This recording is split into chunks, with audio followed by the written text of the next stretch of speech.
Rhapsody of Realities.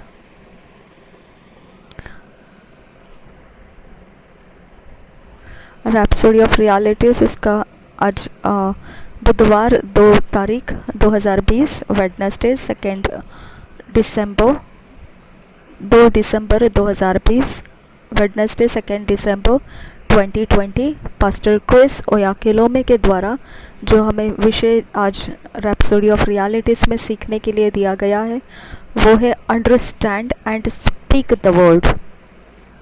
समझिए और बोलिए वचन को। समझिए और बोलिए वचन को। Understand and speak the word. इस वचन को सीखने के लिए, इस विषय को सीखने के लिए हमें होशिया के 4 चैप्टर 6 वर्स में पढ़ने के लिए वचन दिया है। Hosea 4 chapter 6 verse, my people are destroyed for lack of knowledge. Hosea का 4 अध्याय का 6 वचन हमें सीखने के लिए ये विषय, ऐसा वचन दिया गया है। होशिया का 4 अध्याय 6 वचन, मेरी प्रजा ज्ञान के अभाव से नाश होती है। There are Christians whose experiences in life are an antithesis of their faith and the word of God। ये वचन इस प्रकार से लिखा है, होशे के 4 अध्याय का 6 वचन, मेरे ज्ञान के न होने से मेरी प्रजा नष्ट हो गई है। और भी है आगे वचन, लेकिन जो विषय समझने के लिए दिया गया इस वचन का भाग इतना ही लेना है। मेरे ज्ञान के न होने से मेरी प्रजा नष्ट हो गई है, हो गई। मेरे ज्ञान के न होने से मेरी प्रजा नष्ट हो गई।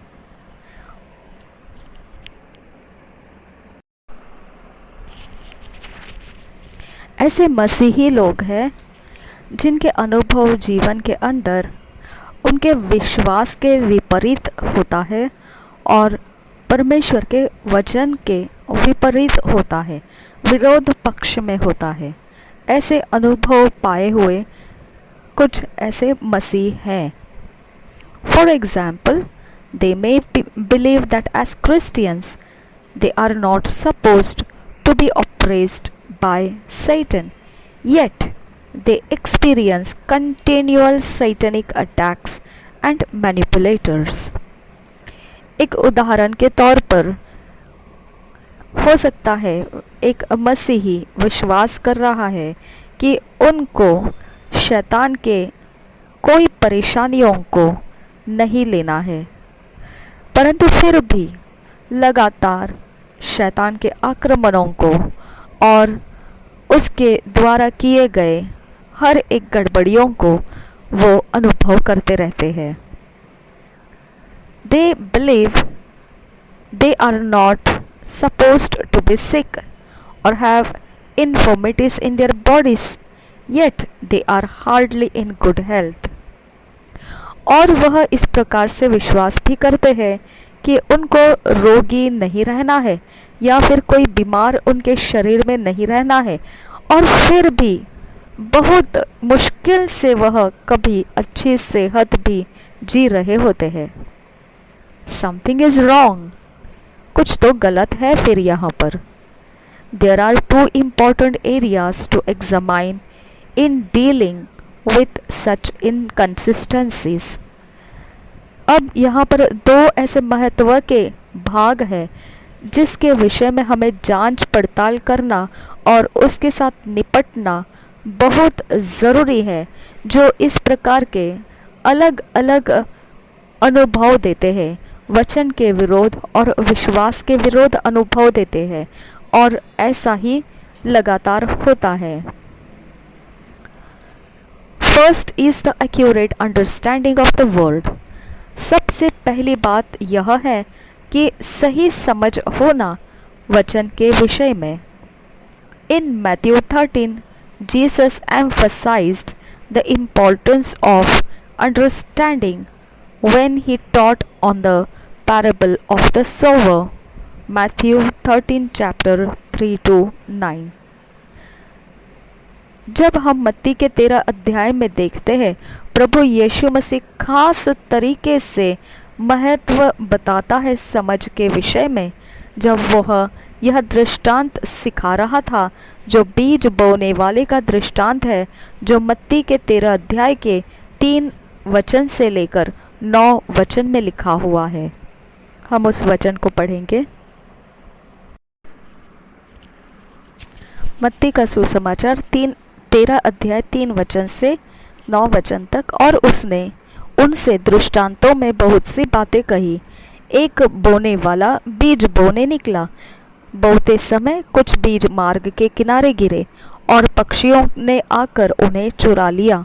कुछ बीज पथरीली भूमि पर गिरे और जहाँ उन्हें बहुत मिट्टी न मिली और गहरी मिट्टी न मिलने के कारण वे जल्द ठग आए, पर सूरज निकलने पर वे जल गए और जड़ न पकड़ने से सूख गए। कुछ बीज झाड़ियों में गिरे और झाड़ियों ने बढ़कर उन्हें दबा डाला, पर कुछ बीज अच्छी भूमि पर गिरे और फल लाए, कोई 100 गुना, कोई 60 गुना और कोई 30 गुना। जिसके कान हो वह सुन ले। In his interpretation of the parable, he explained that the seeds that fell In his interpretation of the parable, he explained that the seeds that fell by the wayside represent those who hear the word of God and don't understand it. जब उस दृष्टांत का वो मतलब बताने लगा था, तब उसने इस बात को समझाया कि जो बीज है जो रास्ते के किनारे पर पड़े थे, वह वो बीज रहे थे जिन्होंने वचन परमेश्वर का सुन तो लिया, परंतु उसे समझा नहीं। Due to their lack of understanding, Satan comes immediately and steals the word from their hearts. क्योंकि वह वचन को समझे नहीं, ये समझ ना होने की कमी के कारण शैतान तुरंत आता है और वचन को चोरी करके निकल जाता है उनके हृदयों में से। Matthew 13:19 verse. ये बात मत्ती के 13 अध्याय के 19 वचन में लिखा है। हम उसे पढ़ेंगे।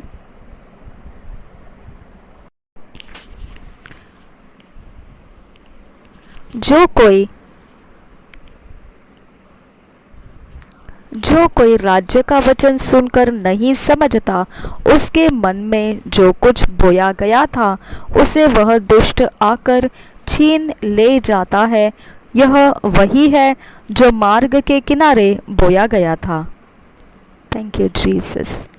जो कोई राज्य का वचन सुनकर नहीं समझता, उसके मन में जो कुछ बोया गया था उसे वह दुष्ट आकर छीन ले जाता है।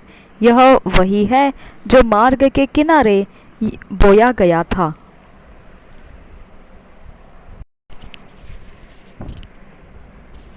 An accurate understanding of the word is so important.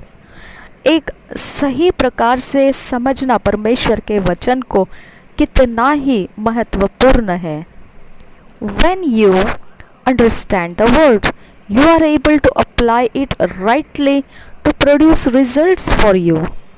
जब आप कभी वचन को सही तरह से समझते हो, तब आप इस बात के काबिल हो जाते हो कि उस वचन का उपयोग करें सही जगहों में और उसके द्वारा आप नतीजे को उत्पन्न कर सके। Proverbs 4 chapter 7 verse says, with all thy getting, get understanding. नीति वचन के 4 अध्याय का 7 वचन इस प्रकार से बताता है,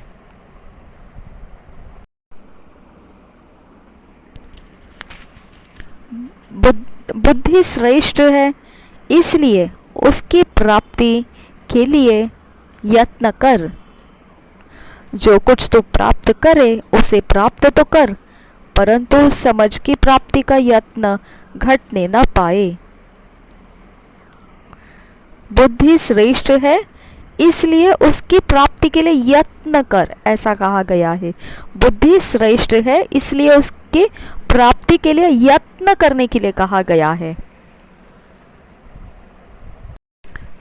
The second thing is your communication, the words you speak.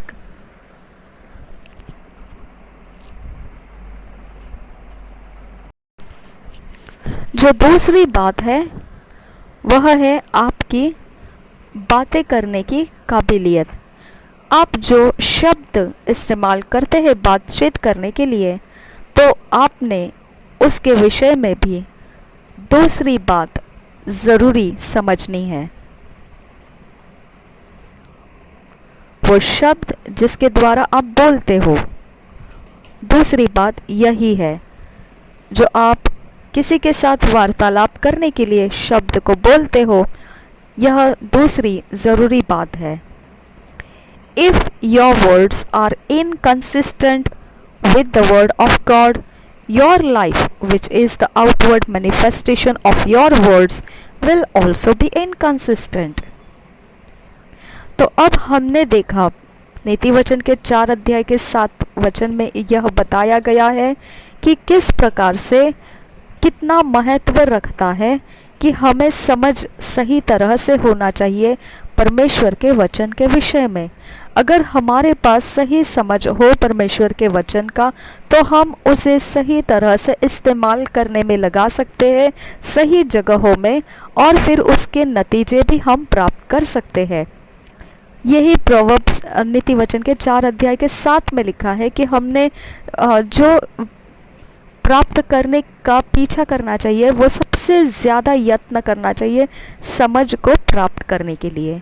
फिर दूसरी बात जो है हमारे वार्तालाप के शब्द, हम जो बोलते हैं, अगर हमने हमारे वार्तालाप के शब्द को लगातार परमेश्वर के वचन के विरोध पक्ष में ही बोलते रहे, तो हमारा जीवन जो बाहरी ओर से प्रकट होता है, वह वही विरोध पक्ष में बोले गए शब्दों से ही अपने आप को प्रकट करता रहेगा, और फिर हमारा जो शरीर के द्वारा दिखाई देने वाला जीवन है, वो परमेश्वर के वचन के विरुद्ध के ही चाल चलन में दिखने लगता है।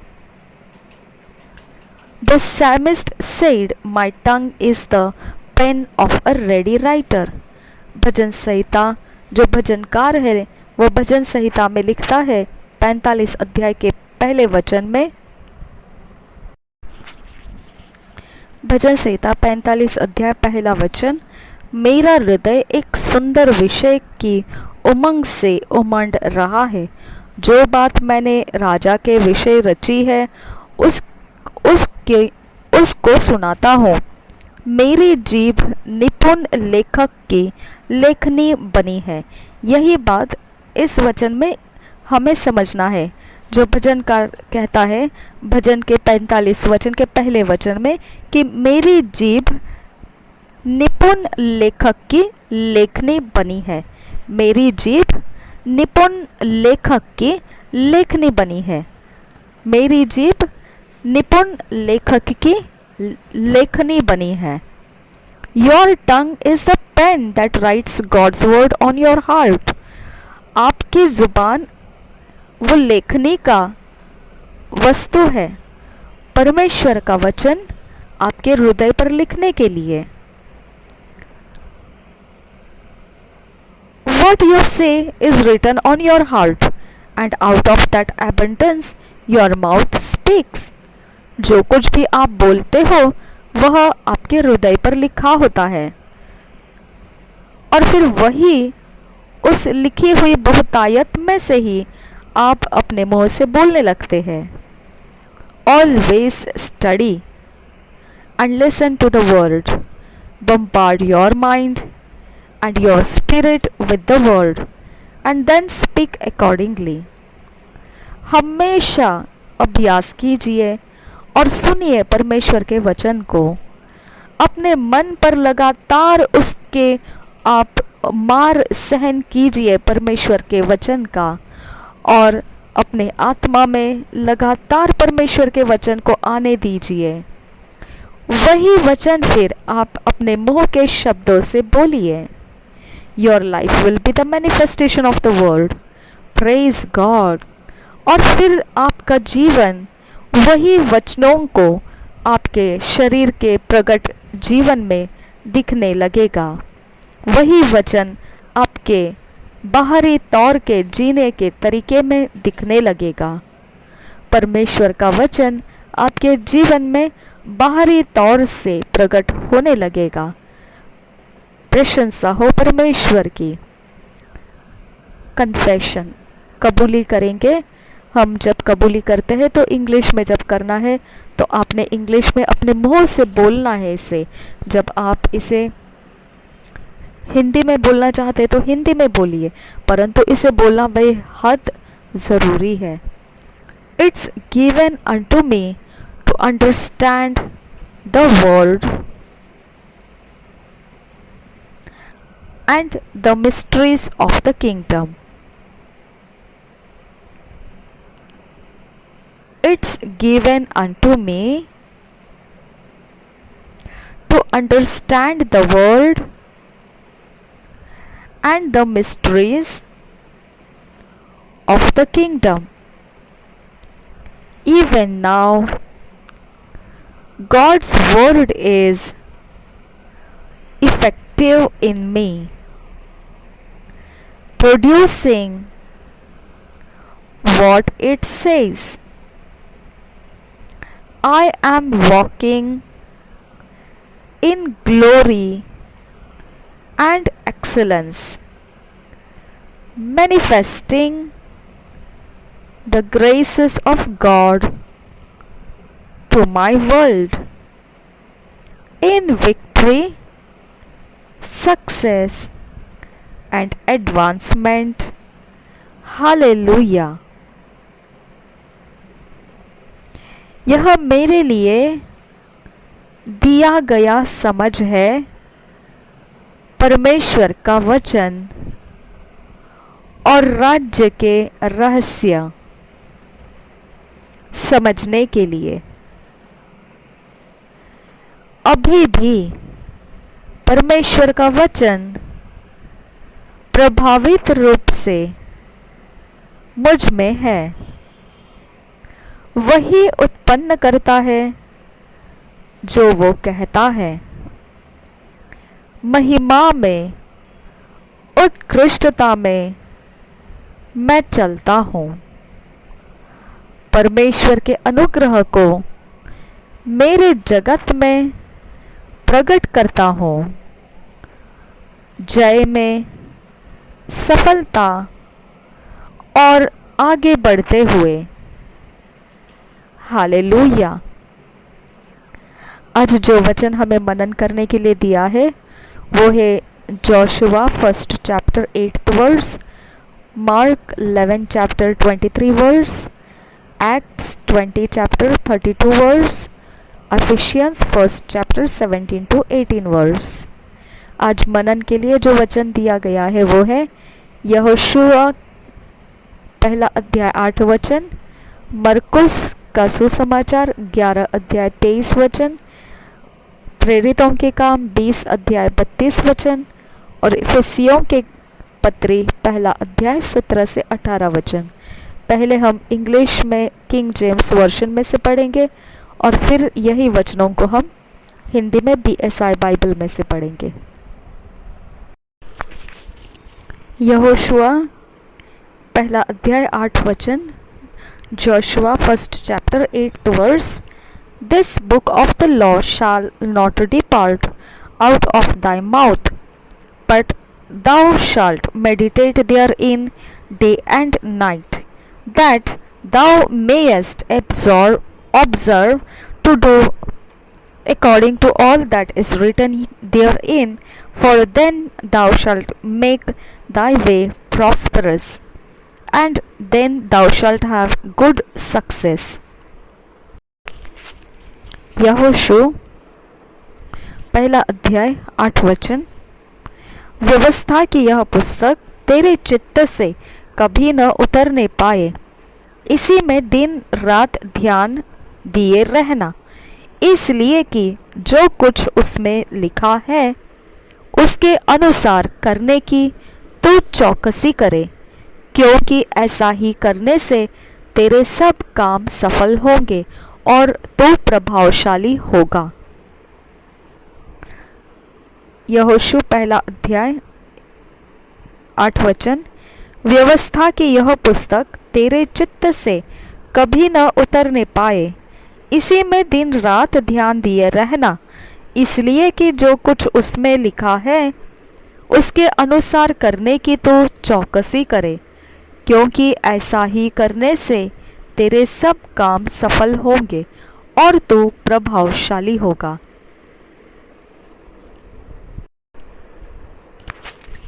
Mark 11 chapter 23 verse, King James version में से पढ़ रहे हैं। For verily I say unto you that whosoever shall say unto this mountain, be thou removed and be thou cast into the sea, and shall not doubt in his heart, but shall believe that those things which he saith shall come to pass, he shall have whatsoever he saith. For verily I say unto you, that whosoever shall say unto this mountain, be thou removed and be thou cast into the sea, and shall not doubt in his heart, but shall believe that those things which he saith shall come to pass, he shall have whatsoever he saith. और एक बार पढ़ेंगे। For Mark 11:23 For verily I say unto you that whosoever shall say unto this mountain, be thou removed and be thou cast into the sea, and shall not doubt in his heart, but shall believe that those things which he hath said shall come to pass, he shall have whatsoever he saith. Amen. मरकुस 11 अध्याय का 23 वचन। मैं तुमसे सच कहता हूँ कि जो कोई इस पहाड़ से कहे तो उखड़ जा और समुद्र में जा पड़, और अपने मन में संदेह न करे, वरन प्रतीति करे कि जो कहता हूँ वह हो जाएगा, तो उसके लिए वही होगा। आमीन। मैं तुमसे सच कहता हूँ कि जो कोई इस पहाड़ से कहे तो उखड़ जा और समुद्र में जा पड़, और अपने मन में संदेह न करे, वरन प्रतीति करे कि जो कहता हूँ वह हो जाएगा, तो उसके लिए वही होगा। आमीन। मैं तुमसे सच कहता हूँ कि जो कोई इस पहाड़ से कहे तो उखड़ जा और समुद्र में जा पड़, और अपने मन में संदेह न करे, वरन प्रतीति करे कि जो कहता हो वह हो जाएगा, तो उसके लिए वही होगा। आमीन। Acts 20 chapter 32 verse।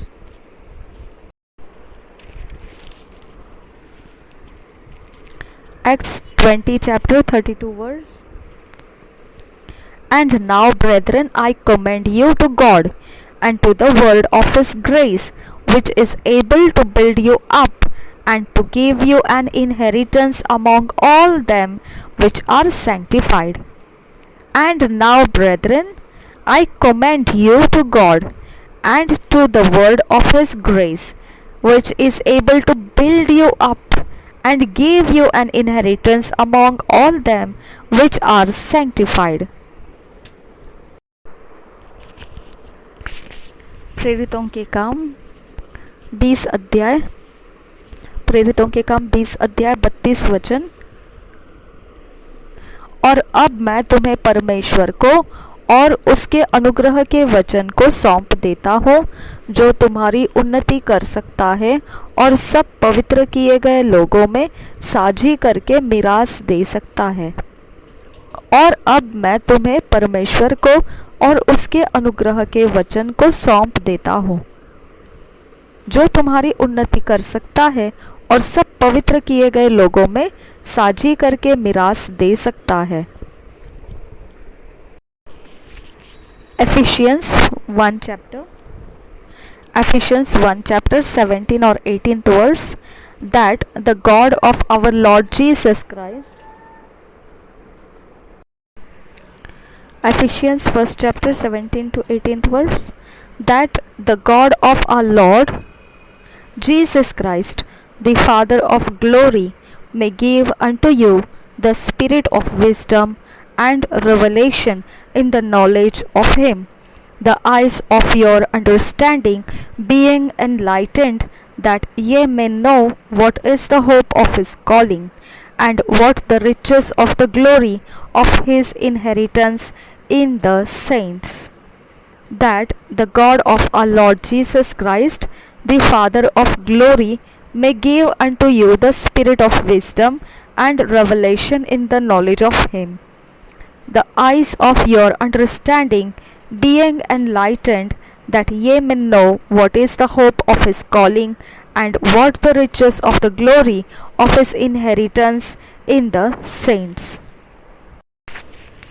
इफिसियों की पत्री पहला अध्याय 17 और 18 वचन, कि हमारे प्रभु यीशु मसीह का परमेश्वर जो महिमा का पिता है तुम्हें अपनी पहचान में ज्ञान और प्रकाश की आत्मा दे, और तुम्हारे मन की आंखें ज्योतिर्मय हो कि तुम जान लो कि उसकी बुलाहट की आशा क्या है, और पवित्र लोगों में उसकी मिरास की महिमा का धन कैसा है। और एक बार पढ़ेंगे इफिसियों की पत्री पहला अध्याय 17 और 18 वचन, कि हमारे प्रभु यीशु मसीह का परमेश्वर जो महिमा का पिता है तुम्हें अपनी पहचान में ज्ञान और प्रकाश की आत्मा दे, और तुम्हारे मन की आंखें ज्योतिर्मय हो कि तुम जान लो कि उसकी बुलाहट की आशा क्या है, और पवित्र लोगों में उसकी मिरास की महिमा का धन कैसा है। एक साल के 1 ईयर के Bible reading plan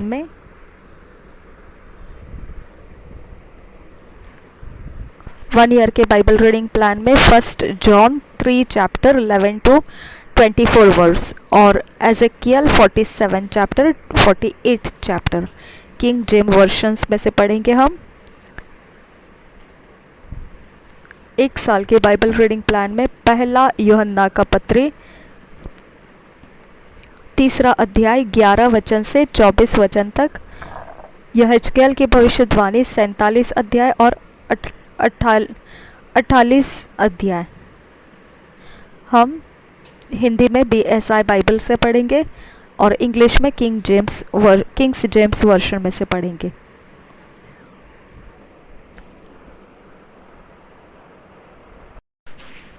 first John 3 chapter 11 to 24 verse, Kings James version में से पढ़ेंगे। For this is the message that ye heard from the beginning, that we should love one another, not as Cain, who was of that wicked one, and slew his brother. And wherefore slew he him? Because his own works were evil, and his brother's righteous. Marvel not, my brethren, if the world hate you. We know that we have passed from death unto life, because we love the brethren. He that loveth not his brother abideth in death. Whosoever hateth his brother is a murderer. And ye know that no murderer hath eternal life abiding in him. Hereby pursue we the love of God, because he laid down his life for us, and we ought to lay down our lives for the brethren. But whoso hath this world's good, and seeth his brother have need, and shutteth up his bowels of compassion from him, how dwelleth the love of God in him? My little children, let us not love in word, neither in tongue but in deed and in truth. And hereby we know that we are of the truth, and shall assure our hearts before Him. For if our heart condemn us, God is greater than our heart, and knoweth all things. Beloved, if our heart condemn us not, then have we confidence toward God. And whatsoever we ask, we receive of Him, because we keep His commandments and do those things that are pleasing in His sight. And this is His commandment, that we should live we should believe on the name of His Son Jesus Christ, and love one another, as He gave us commandment. And he that keepeth His commandments dwelleth in Him, and He in him. And hereby we know that He abideth in us, by the Spirit which He hath given us. पहला यूहन्ना का 3 अध्याय 11 वचन से 24 वचन तक पढ़ेंगे। एक दूसरे से प्रेम रखो, क्योंकि जो समाचार तुमने आरंभ से सुना वह यह है कि हम एक दूसरे से प्रेम रखें, और कैन के समान न बने जो उस दुष्ट से था, और जिसने अपने भाई को घात किया। और उसे किस कारण घात किया? इस कारण कि उसके काम बुरे थे और उसके भाई के काम धर्म के थे। हे भाइयों, यदि संसार तुमसे बैर करता है तो अचंभा न करना। हम जानते हैं कि हम मृत्यु से पार होकर जीवन में पहुँचे हैं, क्योंकि हम भाइयों से प्रेम रखते हैं। जो प्रेम नहीं रखता वह मृत्यु की दशा में रहता है। जो कोई अपने भाई से बैर रखता है वह हत्यारा है, और तुम जानते हो कि किसी हत्यारे में अनंत जीवन नहीं रहता। हमने प्रेम इसी से जाना कि उसने हमारे लिए अपने प्राण दे दिए, और हमें भी भाइयों के लिए प्राण देना चाहिए। पर जिस किसी के पास संसार की संपत्ति हो और वह अपने भाई को कंगाल देखकर उस पर तरस खाना न चाहे, तो उसमें परमेश्वर का प्रेम कैसे बना रह सकता है? हे बालकों, हम वचन और जीभ ही से नहीं, पर काम और सत्य के द्वारा भी प्रेम करें। परमेश्वर के सम्मुख ही आओ। 19 वचन से आगे, इसी से हम जानेंगे कि हम सत्य के हैं, और जिस बात में हमारा मन हमें दोष देगा उसके विषय में हम उसके सामने अपने अपने मन को ढाढ़स दे सकेंगे, क्योंकि परमेश्वर हमारे मन से बड़ा है और सब कुछ जानता है।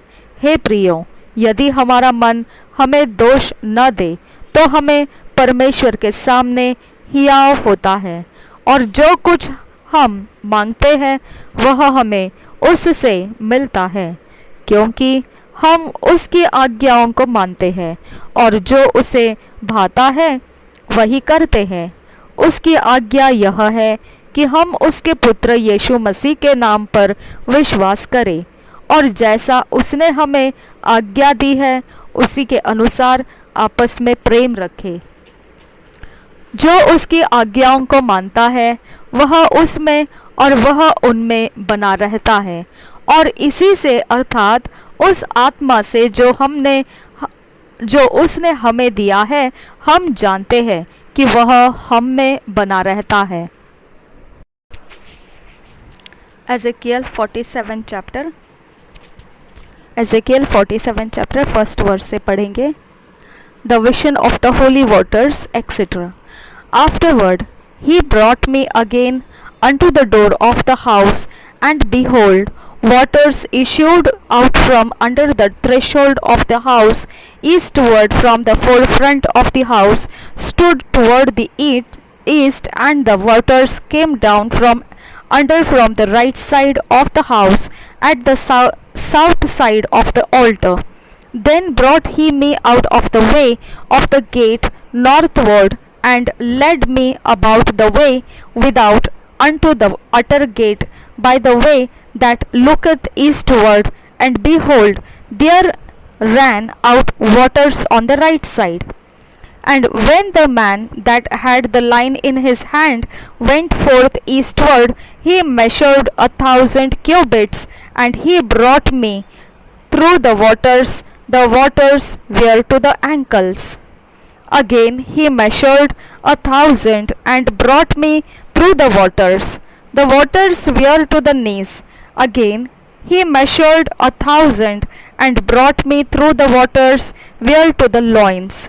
Afterward he measured 1,000, and it was a river that I could not pass over, for the waters were risen, waters to swim in, a river that could not be passed over. And he said unto me, Son of man, hast thou seen this?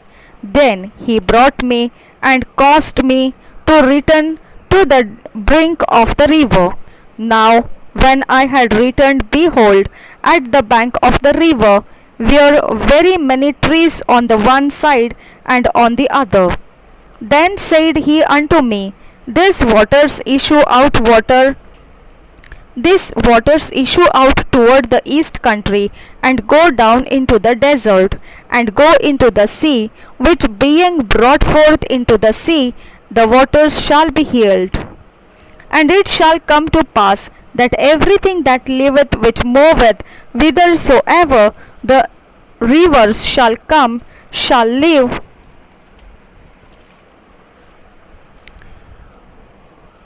And there shall be a very great multitude of fish, because these waters shall come thither, for they shall be healed, and everything shall live whither the river cometh.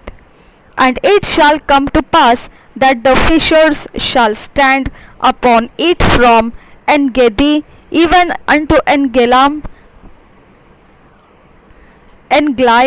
They shall be a place to spread forth nets. Their fish shall be according to their kinds, as the fish of the great sea, exceeding many. But the miry places thereof and the marishes thereof shall not be healed. They shall be given to salt. And by the river upon the bank thereof, on this side and on that side, shall grow all trees for meat, whose leaf shall not fade, neither shall the fruit thereof be consumed. It shall bring forth new fruit according to his months, because their waters they issued out of the sanctuary, and the fruit thereof shall be for meat, and the leaf thereof for medicine. Thus saith the Lord God, This shall be the border whereby ye shall inherit the land according to the 12 tribes of Israel. Joseph shall have 2 portions, and ye shall inherit one as well as another, concerning the which I lifted up mine hand to give it unto your fathers, and this land shall fall unto you for inheritance. And this shall be the border of the land toward the north side, from the great sea, the way of Hethlon as me. Go to Zedad, Hamath, Borotah, Sibraim, which is between the border of Damascus and the border of Hamath, Hazar-Hathotikon, which is by the coast of Hauran, and the border from the sea shall the Hazarenan, the border of Damascus, and the northward, and the border of Hamath, and this is the north side, and the east side. Ye shall measure from Hauran, and from Damascus, and from Gilead, from the land of Israel by Jordan, from the border unto the east sea, and this is the east side.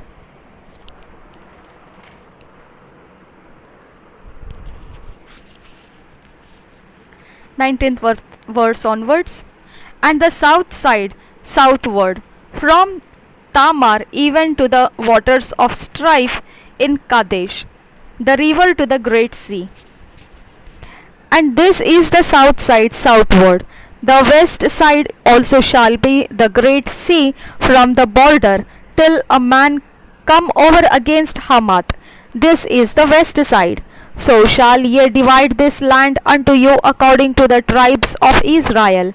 And it shall come to pass that ye shall divide it by lot for in an inheritance unto you and to the strangers that sojourn among you, which shall beget children among you, and they shall be unto you as born in the country among the children of Israel.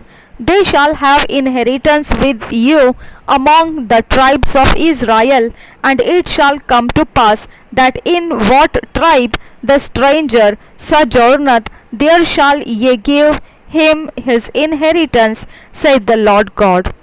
Chapter 48. The portions of the 12 tribes. First verse से पढ़ेंगे. Now these are the names of the tribes from the north end to the coast of the way of Hethlon, as one goeth to Hamath, Hazar Enan, the border of Damascus, northward to the coast of Hamath, for these are his sides east and west, a portion of for Dan. And by the border of Dan, from the east side unto the west side, a portion for Asher. And by the border of Asher, from the east side even unto the west side, a portion for Naphtali. And by the border of Naphtali, from the east side unto the west side, a portion for Manasseh. And by the border of Manasseh, from the east side unto the west side, a portion for Ephraim. And by the border of Ephraim, from the east side even unto the west side, a portion for Reuben. And by the border of Reuben, from the east side unto the west side, a portion for Judah. And by the border of Judah, from the east side unto the west side, shall be the offering which ye shall offer of 25,000 reeds in breadth and in length, as one of the other parts, from the east side unto the west side, and the sanctuary shall be in the midst of it. The oblation that ye shall offer unto the Lord shall be of 25,000 in length, and of 10,000 in breadth. And for them, even for the priests, shall be this holy oblation.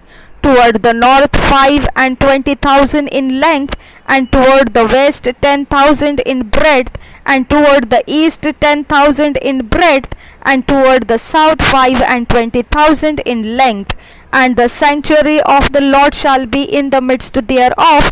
I shall be for the priests that are sanctified of the sons of Zadok, which have kept my charge, which went not astray when the children of Israel went astray, as the Levites went astray. And this oblation of the land that is offered shall be unto them a thing most holy by the border of the Levites. And over against the border of the priests, the Levites shall have 25,000 in length, and 10,000 in breadth. All the length shall be 25,000, and the breadth 10,000. And they shall not sell of it, neither exchange nor alienate the first fruits of the land, for it is holy unto the Lord. And the 5,000 that are left in the breadth over against the 25,000 shall be a profane place for the city, for dwelling and for suburbs, and the city shall be in the midst thereof. And this shall be the measures thereof: the north side 4,500, and the south side 4,500, and on the east side 4,500, and the west side 4,500, and the suburbs of the city shall be toward the north 250, and toward the south 250, and toward the east 250, and toward the west 250.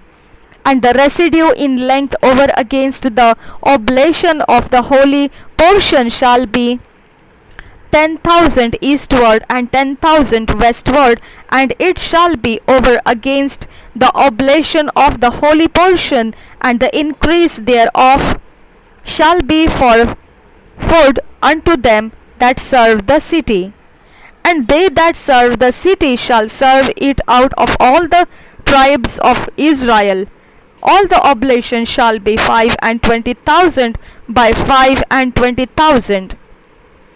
Ye shall offer the holy oblation four square with the possession of the city, and the residue shall be for the prince and for the prince on the one side and on the other of the holy oblation and of the possession of the city over against the 5,20,000 of the oblation toward the east border and westward over against the 5,20,000 toward the west border over against the portions for the prince.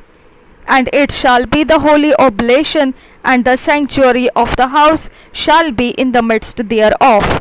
Moreover, from the possession of the Levites, and from the possession of the whole city, being in the midst of that which is the princes between the border of Judah and the border of Benjamin, shall be for the prince. As for the rest of the tribes, from the east side unto the west side, Benjamin shall have a portion. And by the border of Benjamin, from the east side unto the west side, Simeon shall have a portion. And by the border of Simeon, from the east side unto the west side, Issachar a portion. And by the border of Issachar, from the east side unto the west side, Zebulun a portion. And by the border of Zebulun, from the east side unto the west side, Gad a portion. And by the border of Gad at the south side southward, the border shall be even from Tamar unto the waters of strife in Kadesh, and to the river toward the great sea. This is the land which ye shall divide by lot unto the tribes of Israel for inheritance. And these are their portions, saith the Lord God. And these are the goings out of the city on the north side, 4,500 measures. And the gates of the city shall be after the names of the tribes of Israel. 3 gates northward, 1 gate of Reuben, 1 gate of Judah, 1 gate of Levi. And at the east side 4,500, and 3 gates, and 1 gate of Joseph, 1 gate of Benjamin, 1 gate of Dan. And at the south side 4,500 measures, and 3 gates, 1 gate of Simeon, 1 gate of Issachar, 1 gate of Zebulun. At the west side 4,500 with their 3 gates, 1 gate of Gad, 1 gate of Asher, 1 gate of Naphtali. It was round about 18,000 measures, and the name of the city from that day shall be, the Lord is there.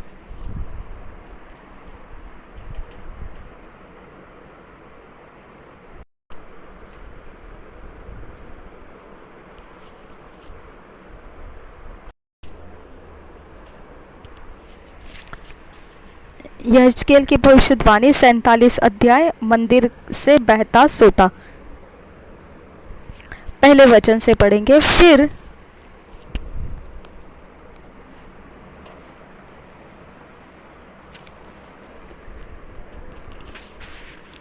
फिर वह मुझे भवन के द्वार पर लौटा ले गया, और भवन की डेवढ़ी के नीचे से एक सोता निकलकर पूर्व की ओर बह रहा था।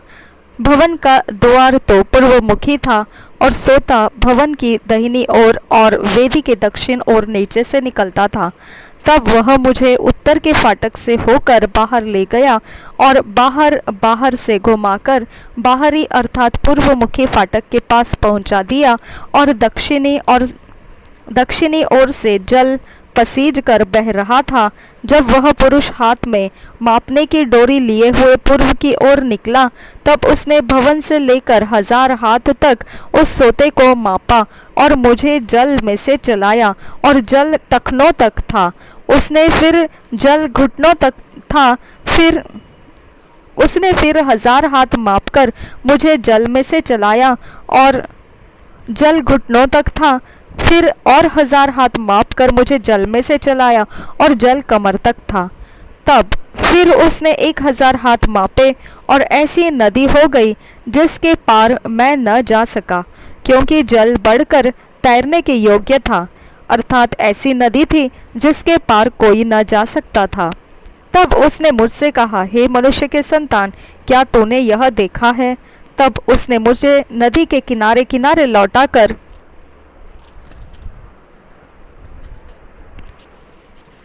पहुंचा दिया। लौटकर मैंने क्या देखा कि नदी के दोनों तटों पर बहुत से वृक्ष हैं। तब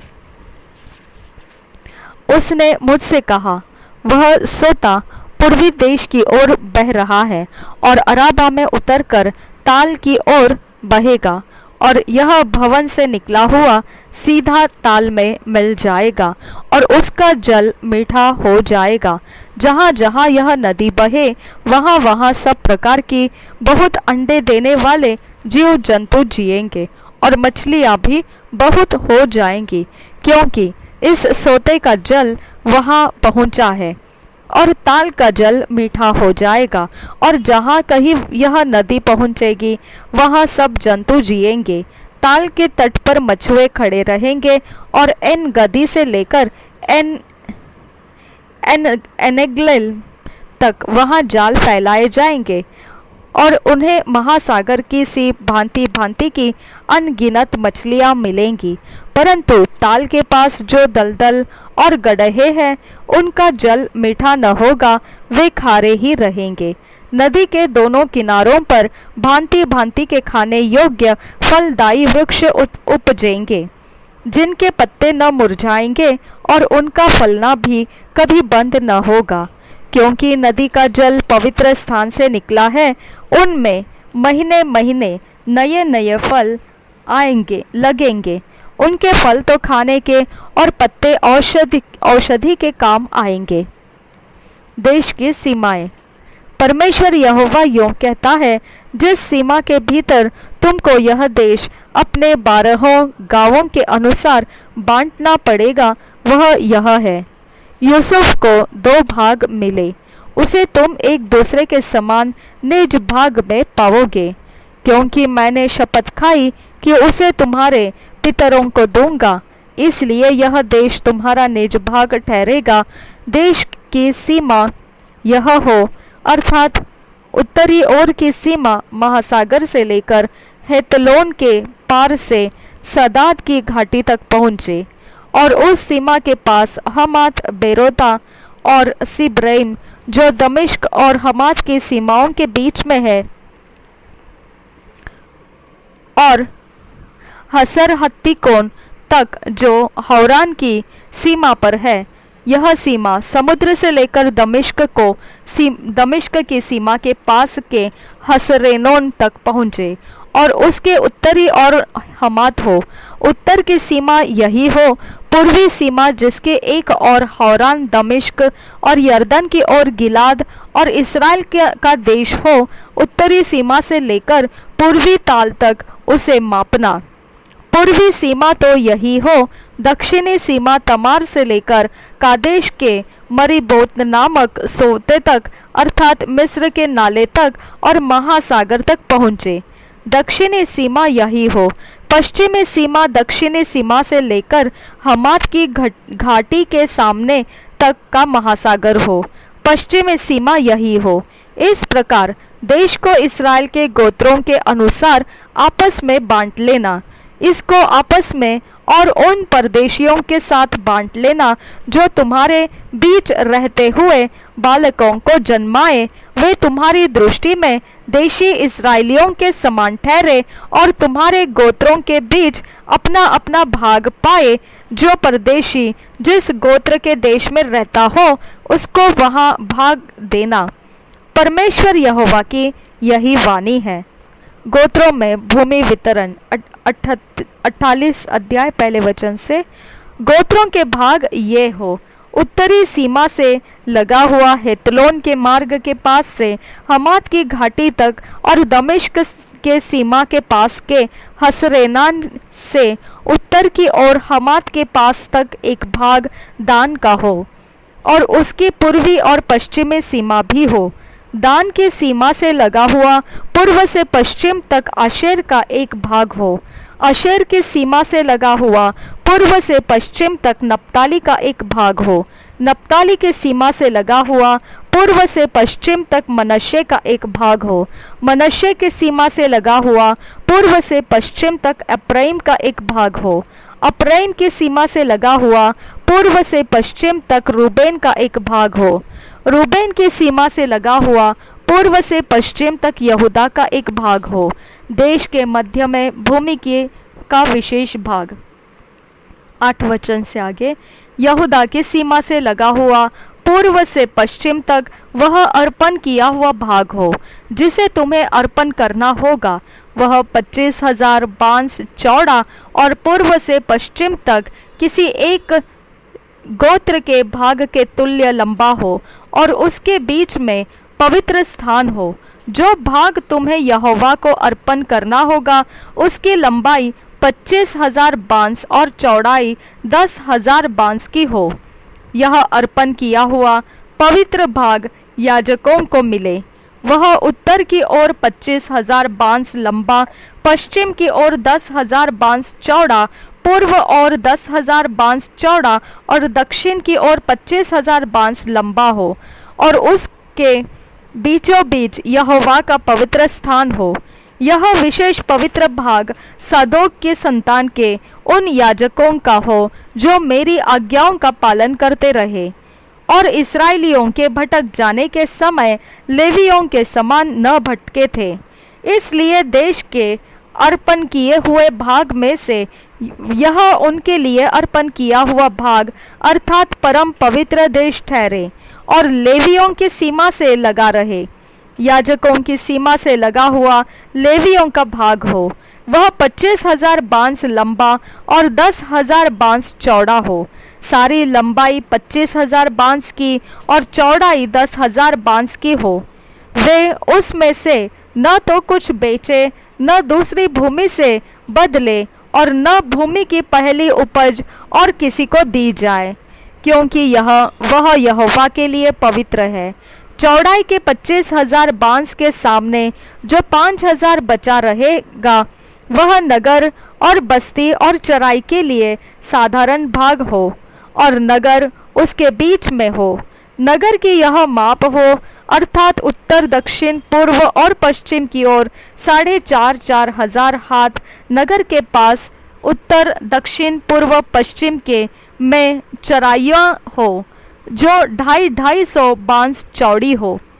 अर्पण किए हुए पवित्र भाग के पास की लंबाई में से जो कुछ बचे, अर्थात पूर्व और पश्चिम दोनों ओर 10-10 बांस, जो अर्पण किए हुए भाग के पास हो, उसकी उपज नगर में परिश्रम करने वालों के खाने के लिए हो। इस्राएल के सारे गोत्रों में से जो नगर में परिश्रम करे वे उसकी खेती किया करे। सारा अर्पण किया हुआ भाग 25,000 बांस लंबा और 25,000 बांस चौड़ा हो। तुम्हें चौकोर पवित्र भाग अर्पण करना होगा जिसमें नगर की विशेष भूमि हो। जो भाग रह जाए वह प्रधान को मिले। पवित्र अर्पण किए हुए भाग के और नगर की विशेष भूमि के दोनों ओर, अर्थात उनके पूर्व और पश्चिम की ओर के 25-25 हजार बांस की चौड़ाई के पास जो और गोत्रों के भागों के पास रहे वह प्रधान को मिले। अर्पण किया हुआ पवित्र भाग और भवन का पवित्र स्थान उनके बीच में हो। जो प्रधान का भाग होगा वह लेवियों के बीच और नगरों की विशेष भूमि हो। प्रधान का भाग यहूदा और बनियामिन की सीमा के बीच में हो। अन्य गोत्रों के भाग 23 वचन से आगे। अन्य गोत्रों के भाग इस प्रकार हो। पूर्व से पश्चिम तक बन्यामीन का एक भाग हो। बन्यामीन की सीमा से लगा हुआ पूर्व से पश्चिम तक शिमोन का एक भाग। शिमोन की सीमा से लगा हुआ पूर्व से पश्चिम तक इसक्कार का एक भाग। इसक्कार की सीमा से लगा हुआ पूर्व से पश्चिम तक जबूलून का एक भाग। जबूलून की सीमा से लगा हुआ पूर्व से पश्चिम तक गाद का एक भाग। और गाद की सीमा के पास दक्षिण की ओर की सीमा तामर से लेकर कादेश के मरीबोत नामक सोते तक और मिस्र के नाले और महासागर तक पहुँचे। जो देश तुम्हें इस्राएल के गोत्रों को बांटना होगा वह यही है, और उनके भाग भी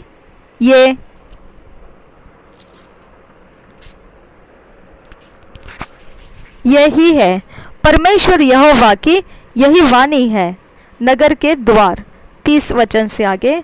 नगर के निकास ये हो, अर्थात उत्तर की ओर जिसकी लंबाई 4,500 बांस की हो, उसमें 3 फाटक हो, अर्थात एक रूबेन का फाटक, एक यहूदा का फाटक और एक लेवी का फाटक हो, क्योंकि नगर के फाटकों के नाम इस्राएल के गोत्रों के नामों पर रखने होंगे। पूर्व की ओर सीमा 4,500 बांस लंबी हो और उसमें 3 फाटक हो, अर्थात एक यूसुफ का फाटक, एक बिन्यामीन का फाटक और एक दान का फाटक हो। दक्षिण की ओर सीमा 4,500 बांस लंबी हो और उसमें 3 फाटक हो, अर्थात एक शिमोन का फाटक, एक इसक्कार का फाटक और एक जबूलून का फाटक हो। और पश्चिम की ओर सीमा 4,500 बांस लंबी हो और उसमें 3 फाटक हो, अर्थात एक गाद का फाटक, एक अशेर का फाटक और एक नप्ताली का फाटक हो। नगर के चारों ओर का घेरा 18,000 बांस का हो, और उस दिन से आगे को नगर का नाम यहोवा शम्मा रहेगा। 2 साल के बाइबल रीडिंग प्लान में, 2 इयर्स बाइबल रीडिंग प्लान में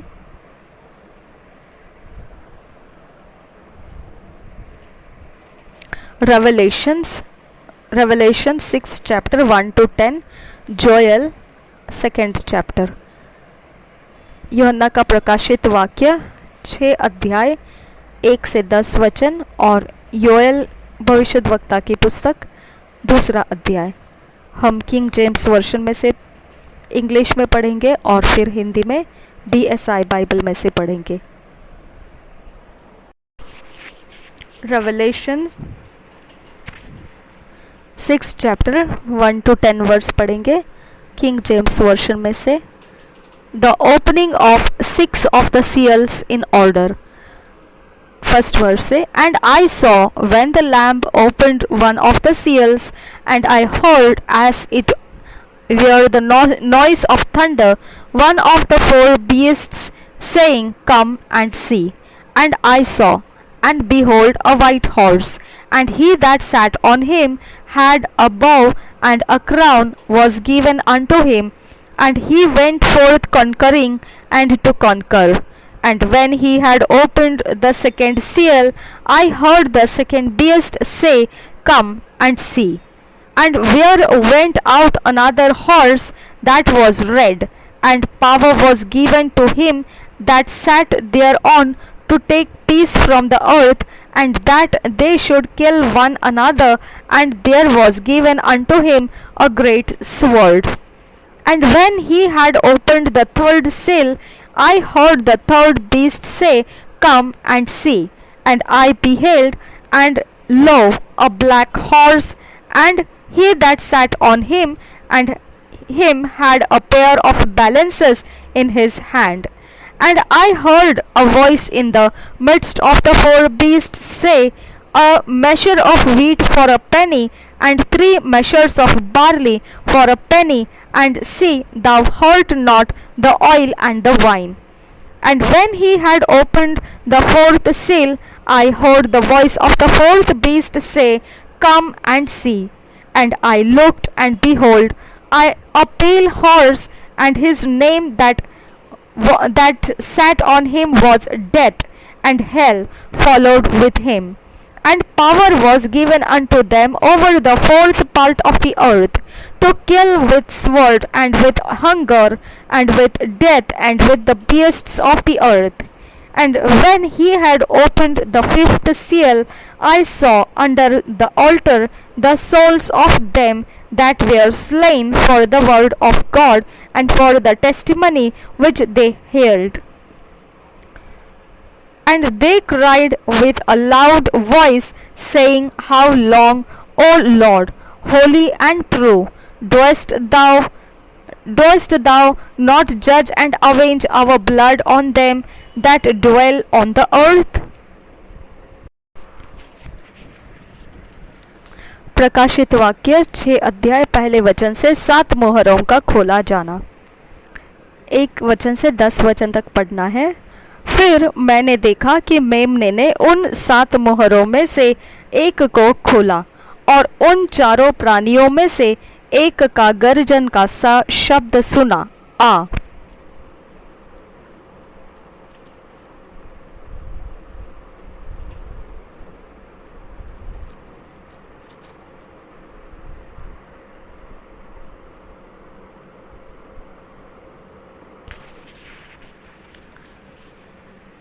दूसरे वचन से, मैंने दृष्टि की और देखा, एक श्वेत घोड़ा है और उसका सवार धनुष लिए हुए है और उसे एक मुकुट दिया गया और वह जय करता हुआ निकला कि और भी जय प्राप्त करे। जब उसने दूसरी मोहर खोली तो मैंने दूसरे प्राणी को यह कहते सुना, आ।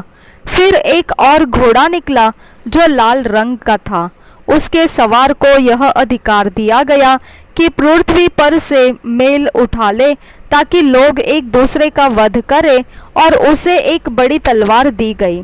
जब उसने तीसरी मोहर खोली तो मैंने तीसरे प्राणी को यह कहते सुना, आ। मैंने दृष्टि की और देखो, एक काला घोड़ा है और उसके सवार के हाथ में एक तराजू है। और मैं उन चारों प्राणियों के बीच में से एक शब्द यह कहते सुना, दीनार का सेर भर गेहूं और दीनार का 3 सेर जौ, पर तेल और दाखरस की हानि न करना। जब उसने चौथी मोहर खोली तो मैंने चौथे प्राणी का शब्द यह कहते सुना, आ। मैंने दृष्टि की और देखो, एक पीला सा घोड़ा है और उसके सवार का नाम मृत्यु है, और अधोलोक उसके पीछे पीछे है। और उन्हें पृथ्वी की 1/4 पर यह अधिकार दिया गया कि तलवार और अकाल और मरी और पृथ्वी के वन पशुओं के द्वारा लोगों को मार डाले। जब उसने 5वीं मोहर खोली तो मैंने वेदी के नीचे उनके प्राणों को देखा जो परमेश्वर के वचन के कारण और उस गवाही के कारण जो उन्होंने दी थी वध किए गए थे। उन्होंने बड़े शब्द से पुकार कर कहा, हे स्वामी, हे पवित्र और सत्य, तू कब तक न्याय न करेगा और पृथ्वी के रहने वालों से हमारे लहू का बदला कब तक न लेगा। Joel 2nd chapter 1st verse से पढ़ेंगे। Terribleness of God's judgments, Joel exhorts to repentance. Blow ye the trumpet in Zion and sound an alarm in my holy mountain. Let all the inhabitants of the land tremble, for the day of the Lord cometh, for it is nigh at hand.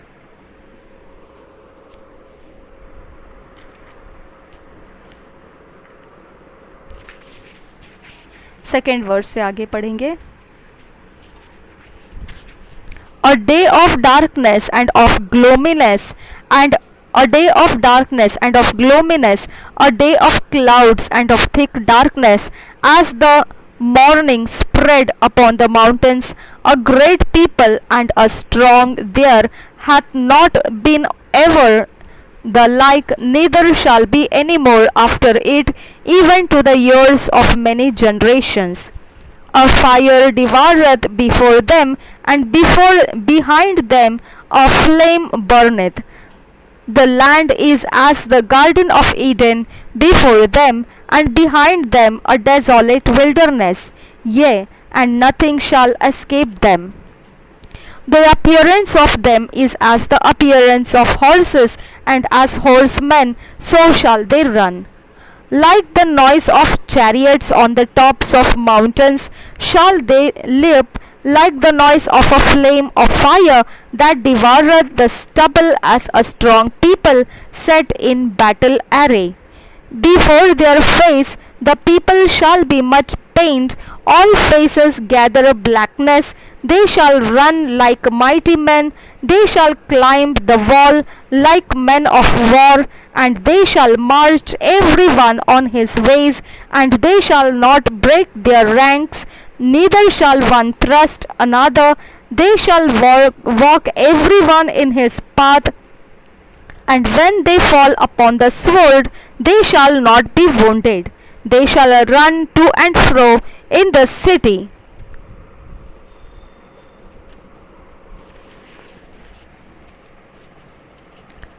They shall run upon the wall. They shall climb up upon the houses. They shall enter in at the windows like a thief. The earth shall quake before them. The heavens shall tremble. The sun and the moon shall be dark, and the stars shall withdraw their shining. And the Lord shall utter his voice before his army, for his camp is very great.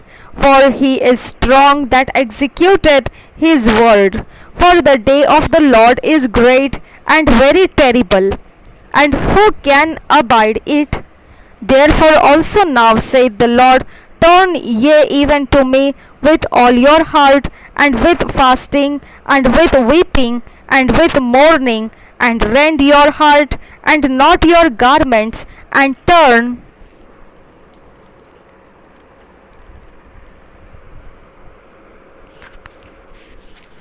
unto the Lord your God, for he is gracious and merciful, slow to anger, and of great kindness, and repenteth him of the evil.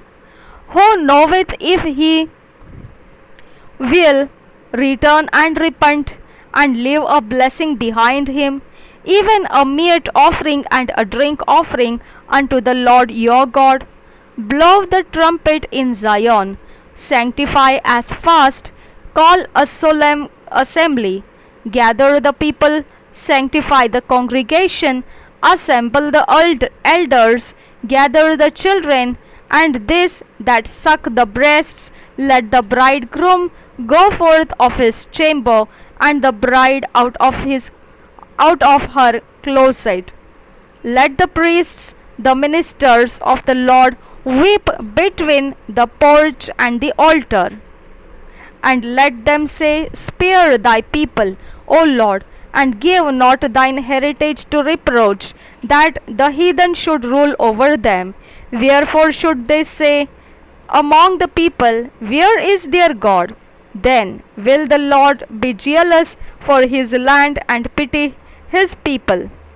Yea, the Lord will answer and say unto his people, behold, I will send you corn and wine and oil, and ye shall be satisfied therewith, and I will no more make you a reproach among the heathen. But I will remove far off from you the northern army, and will drive him into a land barren and desolate, with his face toward the east sea, and his hinder part toward the utmost sea.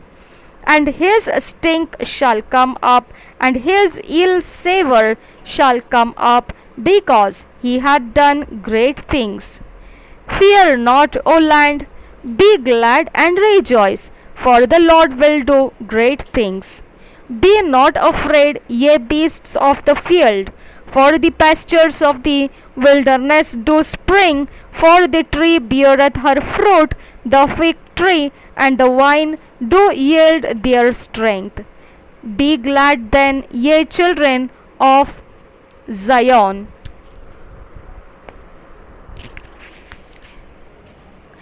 and rejoice in the Lord your God, for he hath given you the former rain moderately, and he will cause to come down for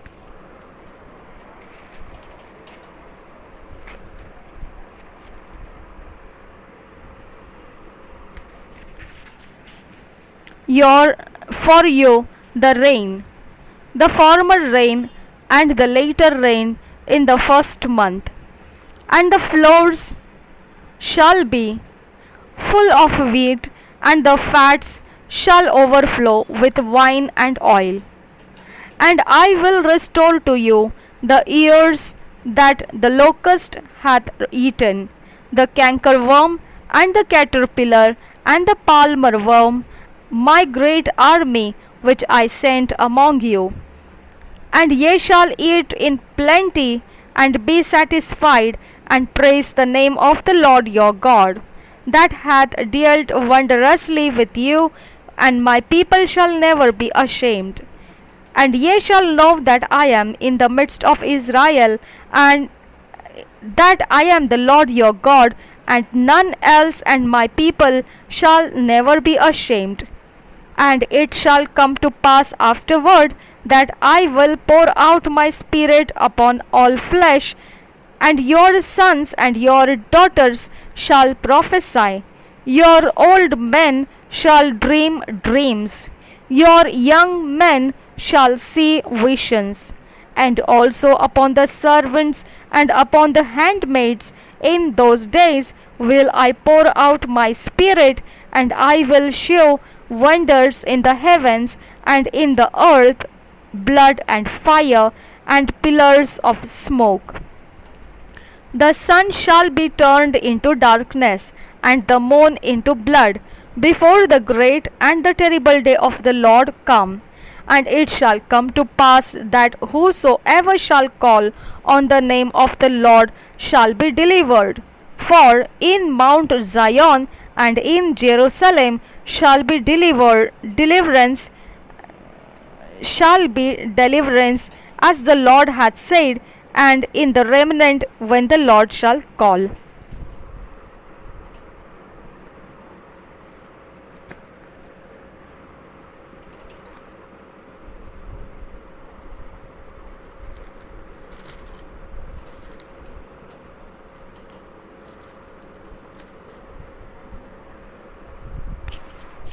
Joel की भविष्यवाणी 2 अध्याय।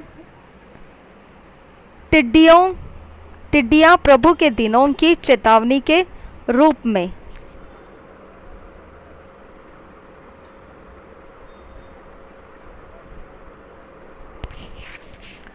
2 अध्याय पहले वचन से। सियोन में नरसिंगा फूंको, मेरे पवित्र पर्वत पर सांस बांध कर फूंको। देश के सब रहने वाले कांप उठे, क्योंकि यहोवा का दिन आता है, वरन वह निकट ही है। वह अंधकार और तिमिर का दिन है, वह बदली का दिन है और अंधियारे का सा फैलता है। जैसे भोर का प्रकाश पहाड़ों पर फैलता है, वैसे ही एक बड़ी और सामर्थी जाति आएगी। प्राचीन काल में वैसे कभी न हुई, और न उसके बाद भी फिर किसी पीढ़ी में होगी। उसके आगे आगे तो आग भस्म करती जाएगी, और उसके पीछे पीछे लौ जलती जाएगी। उसके आगे की भूमि तो अदन की बारी के समान होगी, परंतु उसके पीछे की भूमि उजाड़ मरुस्थल बन जाएगी, और उससे कुछ न बचेगा। उनका रूप घोड़ों का सा है, और वे सवारों के घोड़ों के समान दौड़ते हैं। उनके कूदने का शब्द ऐसा होता है जैसा पहाड़ों की चोटियों पर रथों के चलने का, या खूंटी भस्म करती हुई लौ का, या जैसे पांति बांधे हुए बलि योद्धाओं का शब्द होता है। उनके सामने जाति जाति के लोग पीड़ित होते हैं, सबके मुख मलिन होते हैं।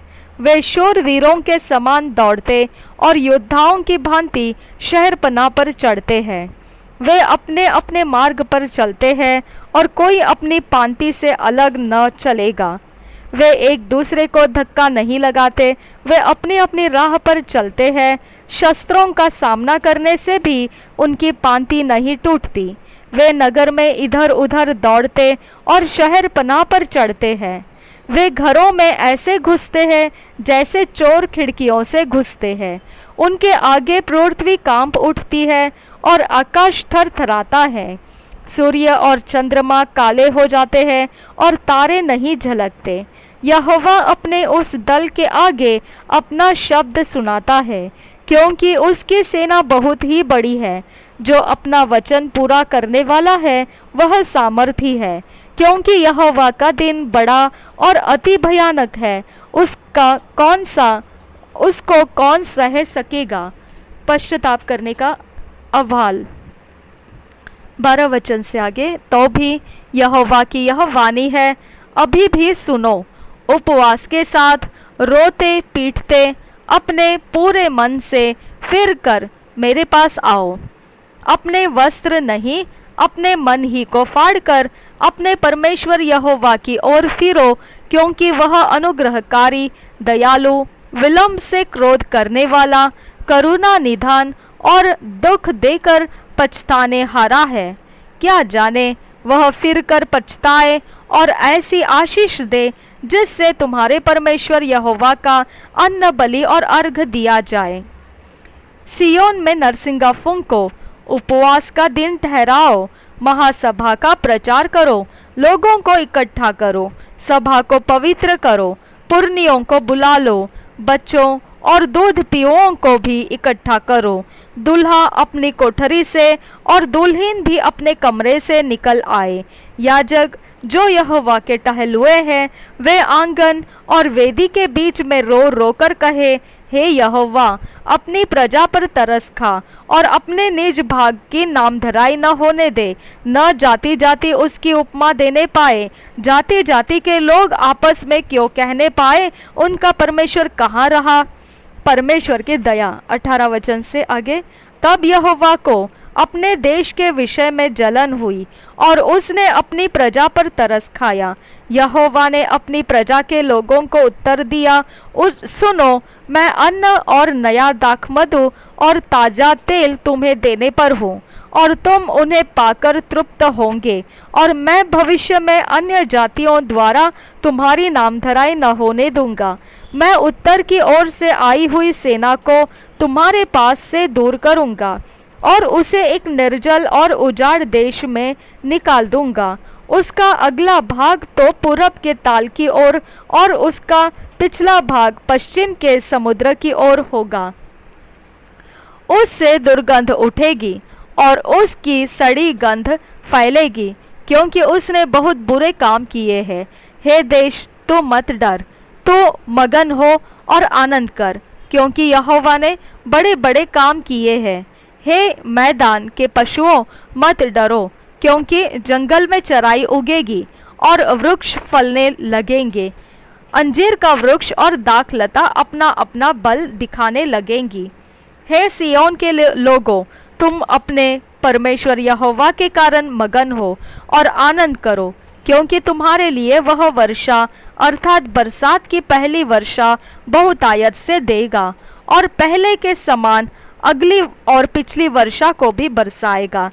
तब खलिहान से भर जाएंगे, तब खलिहान अन्न से भर जाएंगे, और रस कुंड नए दाखमधु और ताजे तेल से उमड़ेंगे।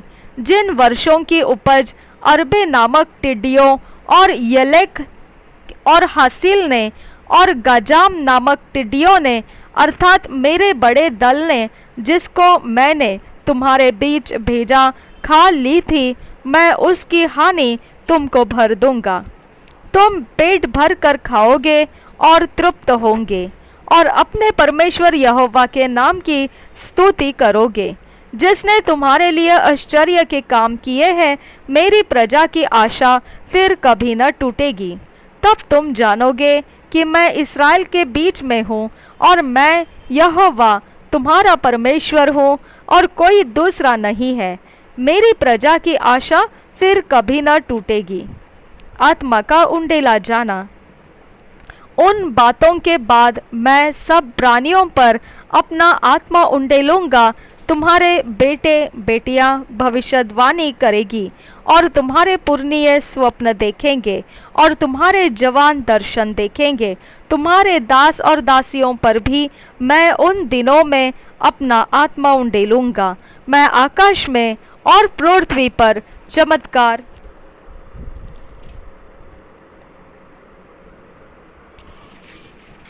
अर्थात लहू और आग और धुएं के खंभे दिखाऊंगा। यहोवा के उस बड़े और भयानक दिन के आने से पहले सूर्य अंधियारा होगा और चंद्रमा रक्त सा हो जाएगा। उस समय जो कोई यहोवा से प्रार्थना करेगा वह छुटकारा पाएगा, और यहोवा के वचन के अनुसार सिय्योन पर्वत पर और यरूशलेम में जिन बचे हुओं को यहोवा बुलाएगा वे उद्धार पाएंगे। प्रभु यीशु हम सबके साथ बना रहे। आमीन, आमीन, आमीन।